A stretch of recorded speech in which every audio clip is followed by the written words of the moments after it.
मैं दोबारा बात करने की कोशिश करता हूं। विपक्ष जैसा कि हमने देखा कि लामबंद होने की कोशिश कर रहा है। राहुल गांधी पिछले कुछ दिनों तो हालांकि कहाँ थे, नजर नहीं आए थे जिस वक्त रिपील करने की घोषणा की गई थी, लेकिन आज क्योंकि सत्र था, राहुल गांधी नजर आए। सुबह सूर्य नया उगेगा वाला ट्वीट भी उन्होंने किया और उसके बाद मल्लिकार्जुन खड़गे, साथ में राहुल गांधी, अधीर रंजन चौधरी यहीं से ही शायद ये प्रेस कॉन्फ्रेंस करेंगे, ये प्रेस को संबोधित करें। कोई उठेगा नहीं। ये क्या? अरे यार बैठ जाओ, आराम से बैठो। नमस्कार। हमने कहा था कि जो 3 काले कानून हैं इनको वापस लेना पड़ेगा। इसलिए कहा था क्योंकि हमें मालूम था कि 3-4 बड़े जो पूंजीपति हैं उनकी शक्ति हिंदुस्तान के किसानों के सामने खड़ी नहीं हो सकती, और वही हुआ। जो 3 काले कानून थे उनको अंत में रद्द करना पड़ा। ये किसानों की, मजदूरों की सफलता है, एक प्रकार से देश की सफलता है। मगर जिस प्रकार से ये कानून रद्द किए गए, बिना कोई डिस्कशन, पार्लियामेंट में इसके बारे में चर्चा नहीं होने दी,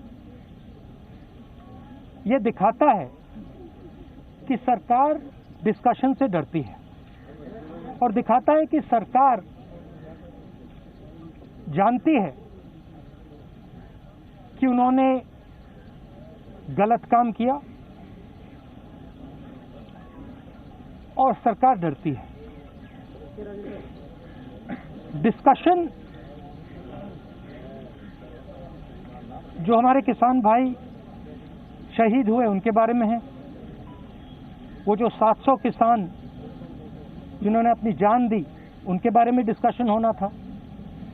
डिस्कशन ये भी होना था कि ये जो किसानों के खिलाफ कानून बनाए गए, इसके पीछे किसकी शक्ति थी, कौन सी शक्ति थी, ये क्यों किए जा रहे थे, क्यों बनाए गए। डिस्कशन एमएसपी पे भी होना था, और जो किसानों की समस्या है उस पे होना था। लखीमपुर खेरी और इनके जो होम मिनिस्टर हैं उन पर डिस्कशन होना था, वो तो सरकार ने होने नहीं दिया। मगर सरकार के दिमाग में थोड़ा सा कंफ्यूजन है। वो सोचती है कि जो गरीब लोग हैं, किसान लोग हैं, मजदूर लोग हैं, उनमें कोई शक्ति नहीं है, उनको दबाया जा सकता है। और इस एपिसोड में यह दिखाया है कि किसानों को, मजदूरों को, गरीब लोगों को, कमजोर लोगों को हिंदुस्तान में दबाया नहीं जा सकता। अंग्रेजी में बोल दो। We had mentioned earlier that the farm laws would have to be withdrawn, and we had said it because we understood that the might of 3 or 4 large crony capitalists cannot stand against the might of the Indian farmer and the Indian laborer, and that has come true. What is unfortunate is how the bills have been repealed without any discussion, without any conversation. We wanted to have a conversation about the forces behind these bills, because these bills do not just reflect the view of the Prime Minister. These bills reflect the power behind the Prime Minister, the power of people and forces behind the Prime Minister, and that is what we wanted to discuss. Who actually is behind these 3 bills? What are the forces that are behind these 3 bills? We wanted to discuss MSP. We wanted to discuss Lakhimpur Kheri. We wanted to discuss the 700 farmers who died in this agitation. And unfortunately, that discussion has not been allowed. This is a reflection of the fact that the government is terrified of having this discussion. The government wants to hide. The government does not have the guts to stand up for its actions. And it is quite unfortunate. Sir आप लोग इस पूरे आंदोलन में 2-3 मांग पहले भी थी आपकी, पहले जैसे कि एमएसपी की गारंटी मिले, दूसरी की जो गृह राज्य मंत्री हैं अजय मिश्रा टेनी उनका इस्तीफा हो। क्या इस कानून को वापस लेने से अब आपकी ये मांग खत्म हो गई है? ये इस पर अभी आपका प्रदर्शन धरना या मांग ये तो देखिए,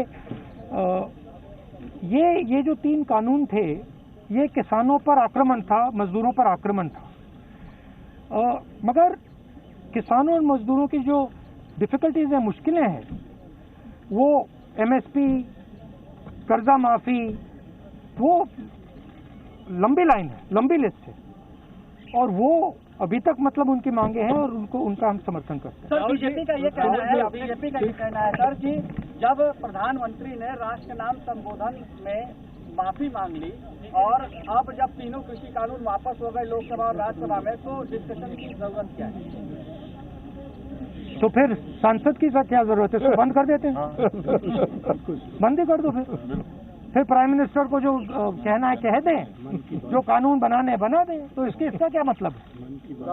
बंद ही कर लो। राहुल जी आपने मौत हुई है, वो 700 आदमी के लिए आप लोग कुछ आगे कदम चलाएंगे? सेंट्रल गवर्नमेंट से बीजेपी गवर्नमेंट ही चला रहा है, उनके कोई उनका राहत मिले? नहीं, आपने कहा कि प्रधानमंत्री ने माफी मांगी, इसका मतलब प्रधानमंत्री ने ये एक्सेप्ट किया कि उनकी गलती के कारण से 700 लोग मारे गए हैं, उनकी गलती के कारण से ये जो पूरा आंदोलन हुआ है। तो फिर अगर उन्होंने गलती एक्सेप्ट कर ली है तो फिर कॉम्पनसेशन देना तो पड़ेगा। राहुल जी आपने पहले कहा था कि तीनों कृषि कानून वापस लेने होंगे, सरकार ने अंतोगत्वा ये बिल वापस ले लिया। अब सवाल यह है, देखिए जिस प्रकार से लिया है इन्होंने, सबसे पहले इसमें किसानों का अपमान किया है। उन्होंने कहा है कि थोड़े से संगठन, थोड़े से किसान के संगठन, ये सेक्शन, एक सेकंड में पढ़ लेता हूँ, A group of farmers are protesting against these laws. ये कोई ग्रुप नहीं है, ये हिंदुस्तान के सब किसान हैं। पहले आपने इनको खालिस्तानी कहा, अब आप इनको ग्रुप ऑफ फार्मर्स कह रहे हो। ये ग्रुप ऑफ फार्मर्स नहीं है, ये हिंदुस्तान के सारे किसान हैं और ये समझते हैं कौन सी शक्तियां इन पर आक्रमण कर रही है। राहुल जी मेरा सवाल ये था, सर आप लोग किसानों के लिए क्या कीजिए? किसान संगठन के नेता अभी भी बॉर्डर पर बैठे हुए हैं, राहुल गांधी जी क्या अपील करेंगे उन किसान संगठनों से? क्योंकि संसद में अभी नहीं, मैं किसान संगठनों से क्या अपील करूंगा? उनसे कोई अपील करने की जरूरत नहीं है। मैं ये कह रहा हूं कि जिम्मेदार कौन है? जिम्मेदार किसान संगठन है क्या? उनने क्या गलती की है?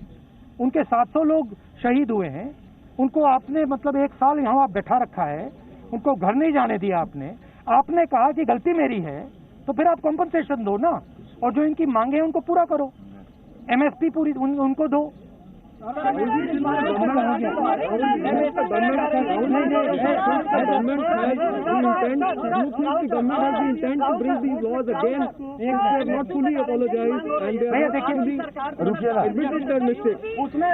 भैया आपने पूछ लिया, अब बाकी लोग भी बैठे हैं यहाँ पे।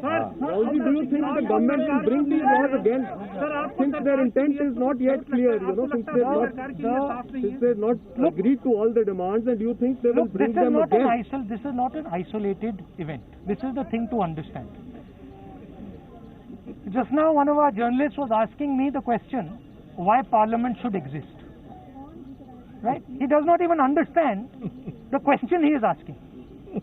Because this entire instrument is captured by the same forces that are pushing the Farm Bill. It is the same forces that carried out demonetization. It is the same forces that put afloat GST. It is the same forces that didn't give any money to the poor people during COVID. So the question is not whether the government is going to try to pass these farm laws again. The question is that the government is captured by a group, by an interest that is against the poor people of this country. They will do whatever can be done to damage the future of the poor people of the country. So is it because of UP and Punjab the government was supposed to take a decision? Sorry? And where was the government decision on repeal taken because of UP and Punjab polls? And what do you plan to do about the MSP? The decision was taken by the government because the government could not face the power, the strength of the Indian people represented in this case by the farmers and the laborers. Of course, the idea that UP elections are near, that must have played something in their mind. So what about Last question. What about the intention of the government? Because government is saying that they are fully in support of the farmers, that's why they are repealing the law. Do you still doubt the intention So of the government? if they were fully in support of the farmers, what were they doing for the last 1 year? Why did it take 700 dead Kisans for them to repeal these laws? Why is the Prime Minister apologizing for what? If they have done nothing against the farmers, why is he apologizing? And on whose behalf is he apologizing? So the intention is bad. And as I mentioned just now, it is not, I mean, the Prime Minister is an instrument of these forces. The Prime Minister is the tool of these forces. These forces sit behind the Prime Minister. These forces capture the media and they pass laws like the farm laws. They do demonetization and they are inimical to the future of this country. Thank you very much. Thank you. Thank you.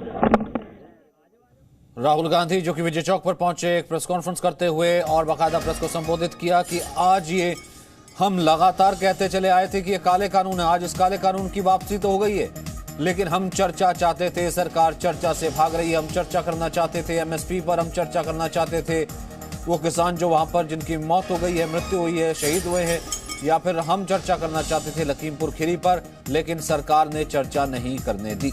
Presenting B News app, available on Google Play and App Store. Download it now.